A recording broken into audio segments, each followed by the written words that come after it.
الواحدة بتحتاج 5 دقايق عشان تتغلي وتستوي، يبقى ال20 بيضة هتحتاج كام دقيقة عشان يستووا؟ بفكر. طيب انا معاكي اهو.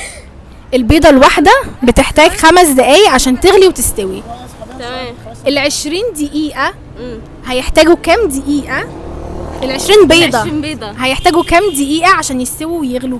يغلوا ويستووا، سوري. والبيضة الواحدة بتحتاج 5 دقايق. عايز اعرف بقى ال20 دقيقة هيحتاجوا كام، ال20 بيضة هيحتاجوا كام دقيقة عشان يستووا؟ 100 120. حلو. جبتيها زي ال100. بصي بس الكاميرا. كل بيضة بتحتاج 5 دقايق. حلو. وال20 بيضة يعني هنضرب بقى. تضربي ايه؟ قولي هنضرب الخطوات عشان الناس اللي بتتفرج تحسب معاكي. هنضرب 20 في 5. حلو. كام؟ مش عارفة. 20 في 5 بكام؟ انت